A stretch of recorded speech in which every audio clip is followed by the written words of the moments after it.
जब सुने के होई भोजपुरी गाना, बस बजे के चाही गाना। छठ मैया तेरी जय हो, छठ मैया तेरी जय, छठ मैया तेरी जय हो, छठ मैया तेरी जय।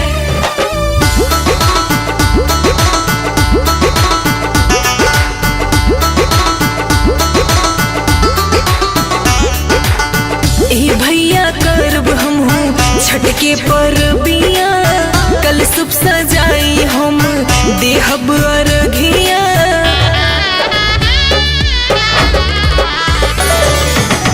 बहिना हो भूख जातो छठ के परबिया, फल मूल दूधवा से दिहा अरघिया। आदित गोसाई होई है तो हो पे सहाय, छठ आ गईले ए भैया गेहुआ तू दिहता पिसाई। छठ आ गईले ए बहिना गेहुआ देहब हम पिसाई, छठ आ गईले। जय छठ मैया, जय मैया, जय छठ मैया, जय छठ मैया, जय मैया, जय छठ मैया।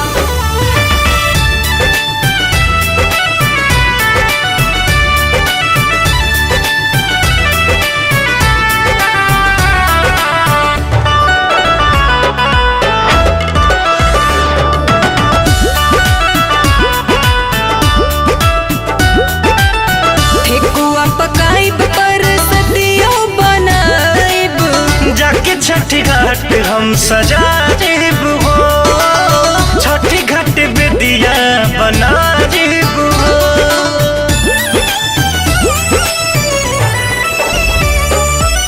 निर्जल उपास रहब छठ गीत गाइब, बारह बजन बजवाइब हो। बारह बजन बजवाइब हो।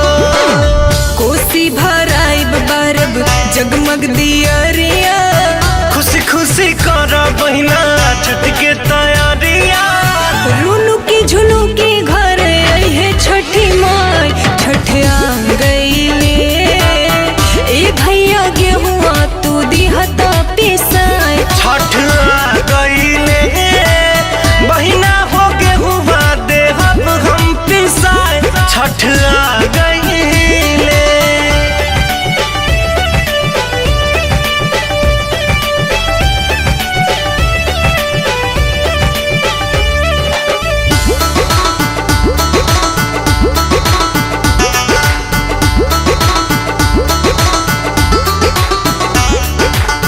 अन्न धन तन मन से कर पुजाई, भाई तोहर दौरा उठा दी हो।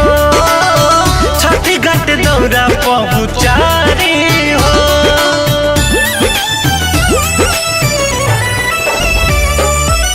सब कर दुखबा हरली छठी माई, मांगा बसीस सिर नारी हो। मांगा आशीर्वाद सिर ना